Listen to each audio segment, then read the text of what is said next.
Hello friends, welcome back to our channel Moms Daily. ഇന്ന് ഞാൻ വന്നിരിക്കുന്നത് ഒരു പുഡിങ്ങിൻ്റെ റെസിപ്പി ആയിട്ടാണ്. ഈ പുഡിങ് നമ്മളിത് ഉണ്ടാക്കുന്നതാണെങ്കിൽ ആരോ റൂട്ട് ബിസ്ക്കറ്റ് വെച്ചിട്ടാണ്. അപ്പോൾ ഒത്തിരി കാര്യങ്ങളൊന്നും വേണ്ട, വളരെ കുറച്ച് വീട്ടിലൊക്കെ എപ്പോഴും ഉണ്ടാവുന്ന കാര്യങ്ങൾ വെച്ച് നല്ല സോഫ്റ്റ് ആയിട്ടുള്ള, നല്ല എന്താ പറയുക, വായിലിട്ട് അലിഞ്ഞു പോകുന്ന തരത്തിലുള്ള പുഡിങ്ങാണ് ഉണ്ടാക്കാൻ പോകുന്നത്. നമുക്ക് നോക്കാം. അപ്പോൾ അതിനായിട്ട് ആദ്യം നമുക്ക് ഷുഗർ ഒന്ന് കാരമലൈസ് ചെയ്യണം. അതിനായിട്ടൊരു പാൻ അടുപ്പത്ത് വെച്ചിട്ടുണ്ട്. പാൻ ഒന്ന് ചൂടായി കഴിഞ്ഞതിന് ശേഷം മാത്രം നമുക്കിതുപോലെ 1/2 കപ്പ് പഞ്ചസാര ഒന്ന് ഇട്ട് കൊടുക്കണം. അതോടൊപ്പം തന്നെ നമുക്കൊരു 2 ടേബിൾ സ്പൂൺ വെള്ളം, സാധാരണ വെള്ളമാണ്, ചൂടുവെള്ളമൊന്നുമല്ല, ഒഴിച്ചു കൊടുക്കുക. എന്നിട്ട് അതിങ്ങനെ ഇളക്കി നിൽക്കൊന്നും വേണ്ട, ജസ്റ്റ് ഒന്ന് ലെവൽ ചെയ്ത് കൊടുക്കുക. അതിനുശേഷം നമുക്കിതൊന്ന് കാരമലൈസ് ചെയ്യുന്നത് വരെ, ഇതിൻ്റെ കളറൊക്കെ ഒന്ന് മാറി വരും, ഒരു ബ്രൗൺ അല്ലെങ്കിൽ ഒരു ഗോൾഡൻ കളറിലോട്ട് വരും. അതുവരെ നമുക്കൊന്ന് വെയിറ്റ് ചെയ്യാം. ഞാൻ മീഡിയം ഫ്ലെയിമിലാണ് ഇട്ട് കൊടുത്തിരിക്കുന്നത്. നിങ്ങൾക്ക് സമയം ഇപ്പോൾ ലോ ഫ്ലെയിമിൽ കുറച്ച് നേരം വെച്ചിരുന്നാലും ഇതെന്താ പറയുക, ഇച്ചിരി സമയം എടുത്തെന്നാലും നന്നായിട്ട് തന്നെ വരും. പക്ഷെ ഞാൻ അടുത്ത് തന്നെ ഉണ്ടായിരുന്നത് കൊണ്ടാണ് മീഡിയം ഫ്ലെയിമിൽ വെച്ച് ഒന്ന് നോക്കിയത്. കാരണം ഇത് പ്രത്യേകം ശ്രദ്ധിക്കണം, കരിഞ്ഞു പോയി കഴിഞ്ഞാൽ ഇതിൻ്റെ രുചിയെല്ലാം അപ്പാടെ മാറിപ്പോവും. നമുക്ക് നല്ലൊരു ബ്രൗൺ കളർ ആവുമ്പോഴാണ് ഇതൊന്ന് മാറ്റിയെടുക്കേണ്ടത്. അപ്പം ഇതിങ്ങനെ ചെറുതായിട്ടൊക്കെ പുകഞ്ഞ് വരാൻ തുടങ്ങും. പിന്നെ നന്നായിട്ട് ഇങ്ങനെ ബബിൾസ് ഒക്കെ വരാൻ തുടങ്ങും. അപ്പോൾ ഇതവിടെ കറക്റ്റ് ആയിട്ടുണ്ട്. ഞാൻ ഫ്ലെയിം ഓഫ് ചെയ്തു.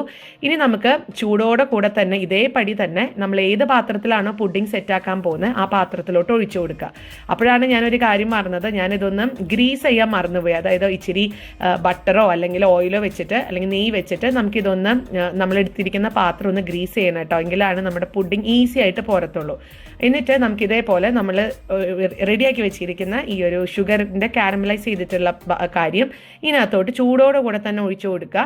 നിങ്ങൾക്ക് ഏത് പാത്രം വേണമെങ്കിലും എടുക്കാം, സ്റ്റീൽ പാത്രമൊക്കെ എടുക്കാം. ഗ്ലാസ് പാത്രമാണ് എടുക്കുന്നതെങ്കിൽ ഇച്ചിരി സൂക്ഷിക്കുക. കാരണം ചൂടോടുകൂടെ ഒഴിക്കുമ്പോൾ ചിലപ്പം അത് ചൂട് ഒത്തിരി ആയി കഴിഞ്ഞാൽ പൊട്ടിപ്പോവും. അത് നല്ല കട്ടിയുള്ള ഗ്ലാസ് ആണെന്നുണ്ടെങ്കിൽ, അതിന് ഒരു ബൗളാണെന്നുണ്ടെങ്കിൽ മാത്രം ഗ്ലാസ്സിൽ ഒഴിക്കുക കേട്ടോ. അപ്പോൾ അതവിടെ ഇരിക്കട്ടെ. ഒരു 2-3 മിനിറ്റ് ഇതിനകത്ത് അത് സെറ്റ്, 2-3 മിനിറ്റ് വേണ്ട, പെട്ടെന്ന് തന്നെ അത് സെറ്റ് ആവും. അപ്പോൾ അത് ഞാൻ കാണിക്കാം എങ്ങനെയാണെന്നുള്ളത്.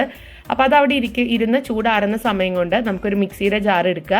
ഞാൻ ഇതിനകത്തോട്ട് 15 ആരോ റൂട്ടിൻ്റെ ബിസ്ക്കറ്റാണ് കേട്ടോ എടുത്തിരിക്കുന്നത്. ഇത് ആരോ റൂട്ടിൻ്റെ പോലത്തെ ബിസ്ക്കറ്റാണ്, പക്ഷേ ശരിക്കും ആരോ റൂട്ട് അല്ല. ഇപ്പോൾ ഇവിടെയൊക്കെ നമുക്ക് റിച്ച് ടീ എന്നൊക്കെ പറഞ്ഞിട്ടുള്ള ബിസ്ക്കറ്റ് കിട്ടും. ഇപ്പോൾ പുറമേക്ക് ഉള്ളവർക്കാണെങ്കിൽ ആരോ റൂട്ടിൻ്റെ പകരക്കാരൻ ആരാണോ അതെടുക്കാം. ഇനി അതല്ല, ആരോ റൂട്ട് തന്നെ വേണം എന്നില്ല. ഒരു ചോക്ലേറ്റിൻ്റെ പുഡിംഗ് ആണ് നിങ്ങൾക്ക് ഇഷ്ടമെന്നുണ്ടെങ്കിൽ ഹൈഡ് ആൻഡ് സീക്കിൻ്റെ ബിസ്ക്കറ്റ് എടുക്കാം, അല്ലെങ്കിൽ ബോർബോണിൻ്റെ ബിസ്ക്കറ്റ് ഒക്കെ എടുക്കാം. അപ്പോൾ ആ ബിസ്ക്കറ്റ് ഞാൻ ചെറുതായിട്ടൊന്ന് നടുവേന്ന് മുറിച്ച് ഇട്ട് കൊടുത്തിട്ടുണ്ട്. അതോടൊപ്പം തന്നെ ഒരു 1/3 കപ്പ്, അതായത് 85 ml വരുന്ന പഞ്ചസാര, അതൊക്കെ മധുരമൊക്കെ നിങ്ങളുടെ ഇഷ്ടത്തിന് ചേർക്കുക. പിന്നെ ഒരു 3 ഏലക്ക, ആ ഏലക്കയുടെ ഫ്ലേവർ വരുമ്പോഴാണ് പുഡിങ്ങിന് എക്സ്ട്രാ ഒരു രുചി വരുന്നത്. അപ്പോൾ ഞാനതിങ്ങനെ ഇതുപോലെ പൊടിച്ചെടുത്ത് വന്നിട്ടുണ്ട്. നമുക്ക് നല്ല പൊടിയായിട്ട് വേണം എടുക്കാനായിട്ട്, പക്ഷെ ഒത്തിരി നേരം ഇട്ട് മിക്സിയിൽ അടിച്ചെടുക്കരുത്. അങ്ങനെ വരുമ്പം ബിസ്ക്കറ്റിൻ്റെ അകത്തുള്ള ഒരു ഓയിലൊക്കെ റിലീസായി കഴിയുമ്പോഴത്തേക്കും അത് കറക്റ്റായിട്ട് വരത്തില്ല. അപ്പോൾ അതവിടെ ഇരിക്കട്ടെ. ഇനി നമുക്കൊരു ബൗൾ എടുക്കണം. ഇതിനകത്തോട്ട് 2 മുട്ട, ഞാൻ എടുത്തിരിക്കുന്ന 15 ബിസ്ക്കറ്റിന് 2 മുട്ടയാണ് എടുത്തിരിക്കുന്നത്. അപ്പോൾ മുട്ട ഒന്ന് നമുക്ക് നന്നായിട്ട് തന്നെ ഒരു വിസ്ക് വെച്ചിട്ട് ഒന്ന് ബീറ്റ് ചെയ്ത് കൊടുക്കാം. അപ്പോൾ മുട്ടയൊക്കെ ബീറ്റ് ചെയ്തെടുത്തിട്ടുണ്ട്, കട്ടകളൊന്നും ഇല്ലാതെ ഞാൻ ബീറ്റ് ചെയ്തിട്ടുണ്ട്. ഇനി നമുക്കൊരു അരിപ്പ വെച്ച് കൊടുക്കാം. ഈ അരിപ്പയിലേക്ക് നമ്മൾ മിക്സിയിൽ വെച്ചിരിക്കുന്ന ബിസ്ക്കറ്റ് അതും കൂടെ അരിച്ചിട്ട് അത് ഇട്ടിട്ട് നമ്മളൊന്ന് അരിച്ചെടുക്കുകയാണ് ചെയ്യുന്നത്. കാരണം ബിസ്ക്കറ്റ് നമ്മൾ മിക്സിയിൽ അടിച്ചു എന്ന് പറഞ്ഞാലും അതിനകത്ത് ചില കഷ്ണങ്ങളൊക്കെ ഇങ്ങനെ അടിയാതെ ഇങ്ങനെ കിടക്കുന്നുണ്ടാവും. അപ്പോൾ അതും പിന്നെ ഏലക്കയുടെ തൊണ്ട് അതൊക്കെ ചിലപ്പോൾ നമുക്ക് കിട്ടും. അപ്പോൾ അതുകൊണ്ടാണ് ഞാനിതൊന്ന് അരിച്ചെടുക്കുന്നത്. അപ്പോൾ നമുക്ക് പെട്ടെന്ന് തന്നെ അരിച്ചെടുക്കാം. അപ്പോൾ അരിക്കാതെ ആരും ഒരിക്കലും ഈ ഒരു മുട്ടയുടെ മിക്സിനകത്തോട്ട് ബിസ്ക്കറ്റ് ഇട്ട് കൊടുക്കരുത്. അപ്പോൾ ഈ എന്താ പറയുക, ഈ ബിസ്ക്കറ്റിൻ്റെ ചെറിയ കഷ്ണങ്ങളൊക്കെ കിടക്കുവാണെങ്കിൽ നമ്മുടെ പുഡിംഗ് ഒട്ടും തന്നെ സോഫ്റ്റ് ആയിട്ട് കിട്ടത്തില്ല. അപ്പോൾ അതാ നോക്കിക്കേ, ഇത്രയും തരികളാണ് നമുക്ക് കിട്ടിയിട്ടുള്ളത്. ഇത് അരിക്കാതെ നമ്മൾ ഇടുവായിരുന്നെങ്കിൽ ഇത് മുഴുവൻ നമ്മുടെ പുഡിങ്ങിനകത്ത് കാണും. അപ്പം ഞാൻ ഒന്നും കൂടെ കൈ വെച്ചിട്ടൊന്ന് ചെറുതായിട്ടൊന്ന് ഉടച്ചെടുക്കുന്നുണ്ട് ചെറിയ ബിസ്ക്കറ്റിൻ്റെ കഷ്ണങ്ങളൊക്കെ, എന്നിട്ട് ഒന്നും കൂടെ അരിച്ചെടുക്കുന്നുണ്ട്. അതിനുശേഷം ഇത്രയുമാണ് നമുക്ക് കിട്ടിയിട്ടുള്ളത്. കണ്ടോ, ഇത്രയും തരികൾ കിട്ടിയിട്ടുണ്ട്. ഇതിനകത്ത് ഏലക്കയുടെ തരികളൊക്കെ കിടക്കുന്നുണ്ട്, അതിൻ്റെ തൊലിയൊക്കെ, തൊണ്ടൊക്കെ. അപ്പോൾ ഇനി ഇത് നമുക്കൊന്ന് ഒന്നും കൂടെ ഞാൻ കൈവച്ച് തിരുമ്മി എടുക്കുകയാണ് കേട്ടോ. അതിനുശേഷം അത് മാറ്റി വെച്ചിട്ടുണ്ട്. ഇനി ഇതിനകത്തോട്ട് ഒരു കാര്യം കൂടെ ചേർക്കാനുണ്ട്. ഒരു 1/2 ടേബിൾ സ്പൂൺ മുതൽ 1 ടേബിൾ സ്പൂൺ വരെ നെയ്യ് ചേർത്ത് കൊടുക്കാം. നെയ്യ്ക്ക് പകരം ബട്ടർ ആണെന്നുണ്ടെങ്കിലും ബട്ടർ ചേർത്ത് കൊടുക്കാം. എന്നിട്ട് ഈ മുട്ടയുടെ മിക്സിനകത്ത് നമ്മൾ ഈ ഒരു ബിസ്ക്കറ്റ് പൊടിച്ചതും നെയ്യൊക്കെ കൂടെ നന്നായിട്ട് ഒരു സ്പൂൺ വെച്ചിട്ട് ഒന്ന് മിക്സ് ചെയ്ത് കൊടുക്കാം. അതിന് ശേഷമാണ് നമ്മൾ ഇതിനകത്തോട്ട് പാലൊഴിച്ച് കൊടുക്കുന്നത്. അപ്പോൾ ഞാൻ എന്തായാലും പെട്ടെന്നൊന്ന് മിക്സ് ചെയ്തെടുക്കുന്നുണ്ട്. അപ്പം മിക്സൊക്കെ ചെയ്തു ഈ ഒരു രീതിക്കാണ് വന്നിരിക്കുന്നത്. ഇനി ഇതിനകത്തോട്ട് നമുക്ക് പാൽ ഒഴിക്കണം. ഞാനിവിടെ 1 കപ്പ് പാലെടുത്തിട്ടുണ്ട്. ഞാൻ എടുത്തിരിക്കുന്ന മെഷർമെൻറ്റ് കപ്പ് 250 ml ആണ് കേട്ടോ. അപ്പോൾ ആദ്യം നമുക്ക് ആ 1 കപ്പ് മുഴുവൻ ഒഴിച്ചു കൊടുക്കേണ്ട കാര്യമില്ല. ആദ്യം നമുക്ക് കുറച്ച് 1/2 കപ്പ് ഒഴിക്കാം. എന്നിട്ടൊന്ന് നന്നായിട്ട് മിക്സ് ചെയ്യാം. അപ്പോൾ ഇതിനകത്തുള്ള ബിസ്ക്കറ്റൊക്കെ നന്നായി ഉടഞ്ഞ് അത് ഈ പാലിലേക്ക് അലിഞ്ഞ് വരും. ബിസ്ക്കറ്റാണ്, പെട്ടെന്ന് തന്നെ പാലിൽ അലിഞ്ഞ് വരും, വലിയ ബുദ്ധിമുട്ടൊന്നുമില്ല. പിന്നെ ഞാൻ എടുത്തിരിക്കുന്ന പാല് നല്ല തിളപ്പിച്ച് ചൂടാറിയിട്ടുള്ള പാലാണ്.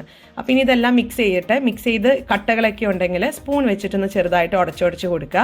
അതിനുശേഷം ബാക്കിയുള്ള 1/2 കപ്പ് പാലും കൂടെ ഞാൻ ചേർത്ത് കൊടുത്തിട്ടുണ്ട്. അപ്പോൾ മൊത്തം 1 കപ്പ് പാലാണ് എടുത്തിരിക്കുന്നത്. അപ്പോൾ ഇത് ഇച്ചിരി ഒരു ലൂസായിട്ടുള്ള ഒരു കൺസിസ്റ്റൻസിയിലാണ് ഇരിക്കുക കേട്ടോ, അല്ലാതെ നല്ല കുറുകിയിട്ടുള്ള ഒരു കൺസിസ്റ്റൻസി അല്ല. കണ്ടോ, ഈ ഒരു രീതിക്കാണ് എടുത്തിരിക്കുന്നത്. ഇനി നിങ്ങൾക്ക് വേണമെങ്കിൽ മിക്സിയിൽ ഒന്നും കൂടെ ഇതൊന്ന് അടിച്ചെടുത്ത് കഴിഞ്ഞാൽ ചെറിയ ചെറിയ കട്ടകളൊക്കെ ഉണ്ടെങ്കിൽ പോയി കിട്ടും. അപ്പോൾ ഇതാ നമ്മുടെ ഷുഗർ കാരമലൈസ് ചെയ്തത് കണ്ടോ, നന്നായിട്ട് തന്നെ കട്ടിയായിട്ട് നല്ല തിക്കായിട്ട് ഇരിപ്പുണ്ട്.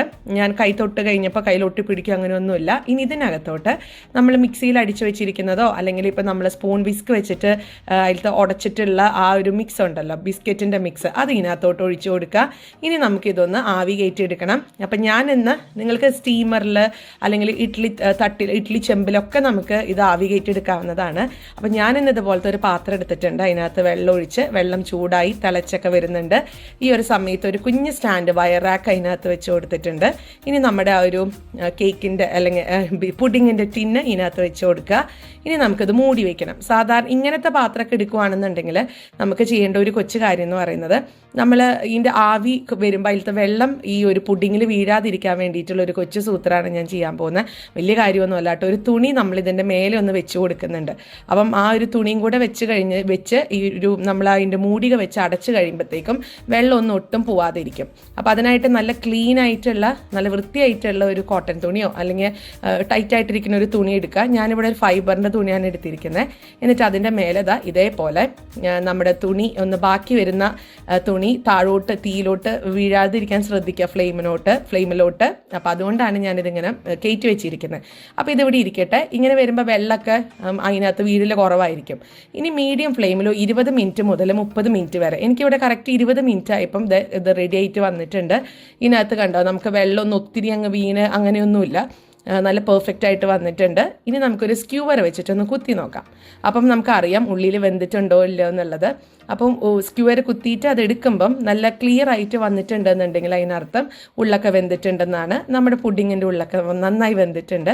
ഇനി ഇതൊന്ന് ചൂടാറട്ടെ. ചൂടാറിയതിന് ശേഷം നമുക്ക് നോക്കാം.